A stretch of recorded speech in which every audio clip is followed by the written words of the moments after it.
Good morning, church family. I hope you're doing well this morning, and I hope you are ready to read more today. As we are continuing through the life of Jesus, we are nearing the end of his life, actually.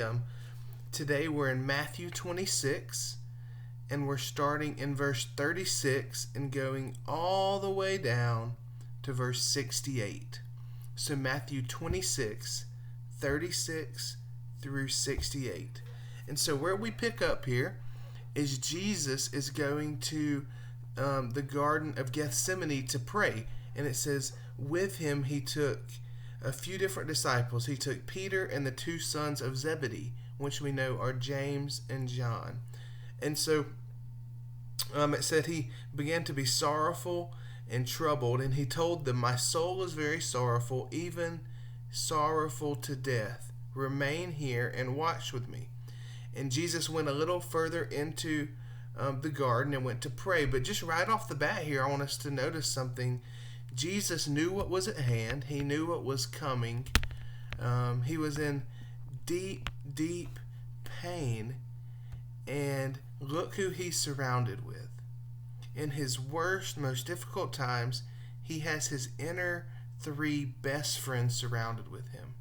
And I think we can look at that and look at Jesus and learn from that when we have chaos, when we have a big decision coming up, when we have uncertainty around us, or certainty that is going to be painful, as in Jesus' instance here, we need to have two or three people that we can count on, that we can call on to be there wherever, whenever we're going through our toughest time. And for Jesus, we know that was his three best friends, Peter, James, and John.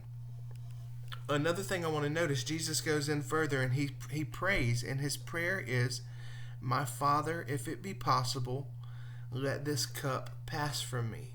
Nevertheless, not as I will, but you will. And this is a theme we're going to see throughout this whole chapter here, that Jesus is surrendering his will to the Father's will. And it says that he came back to them and found them sleeping. And he said, you could not watch with me for 1 hour?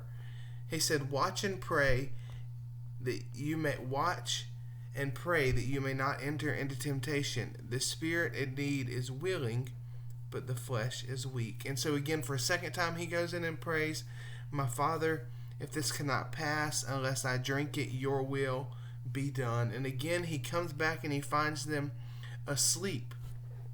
But then he tells his disciples, he said, you can sleep, you can rest later. He said, the hour is at hand and the Son of Man is betrayed into the hands of sinners. And so he tells them to rise. He says, let's go and let's go see what's going to happen. My betrayer is near. And so it says, while he was still speaking, Judas shows up, one of the 12, with a great crowd with swords and clubs, and the chief priest and the elders and all these people. And Judas had told them that he was going to kiss Jesus on the cheek, and that's how they would know who Jesus was. And so he comes up and he kisses him on the cheek and says, greetings, Rabbi. And says, and Jesus said to him, friend, do what you came to do. Said, then they came and laid hands on Jesus and seized him. And one of the people who was holding Jesus, or one of the people with Jesus, drew his sword and struck a servant of the high priest and cut his ear off. And Jesus said, put your sword back into its place, for all who take the sword will perish by the sword.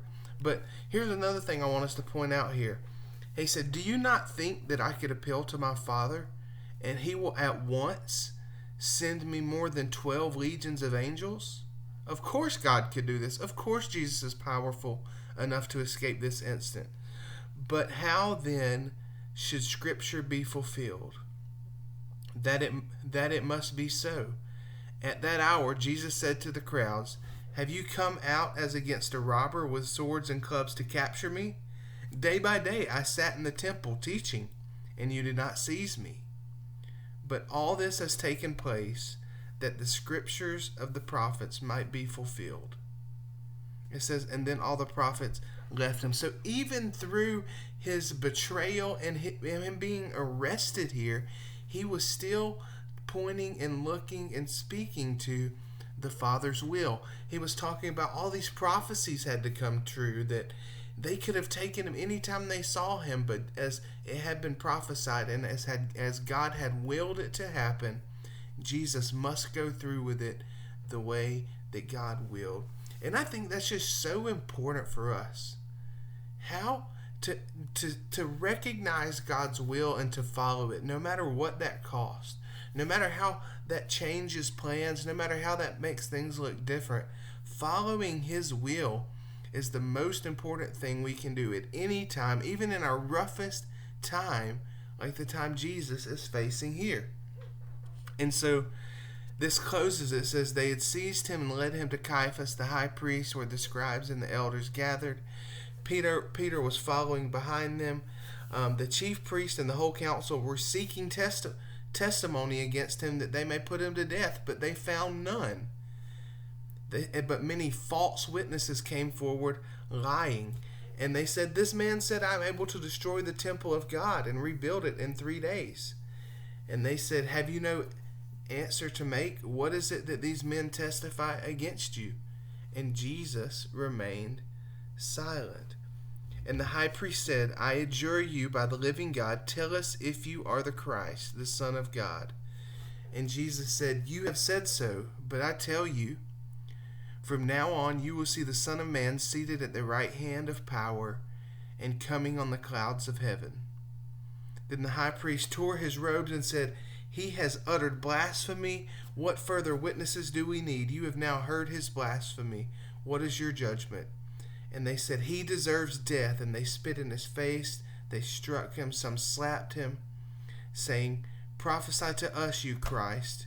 Who is it that struck you? So Jesus here, as they're looking for charge against him, as they're saying, are you the Christ? Are you a blasphemer? Are you a liar? Jesus says something very powerful here. He said, I tell you, from now on you will see the Son of Man seated at the right hand of power. Meaning from now on, I, Jesus, am going to be in heaven beside God at the right hand of God. But you will also see me coming on the clouds of heaven. Think about this. He's telling these people who are about to put him to death that he is the very one who will be coming on the clouds, coming home to take his people home. Can you imagine the fear? I feel like the whole room would shake, that the walls would shake when Jesus spoke of himself coming back on the clouds for some of these same people who were trying to put him to death. And so I know there's a lot in this passage today, but just a couple things I want to point out. Have an inner circle, have a close group of friends that you can always trust and rely on, and always, always, always put the will of God first in your life.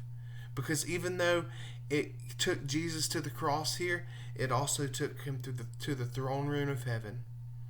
And it led him to where one day he will come back through the clouds and bring his people home, and he will be the king and reign victoriously. And so I hope you keep these things in mind today. I hope you have a great Wednesday, and I look forward to seeing you again tomorrow morning.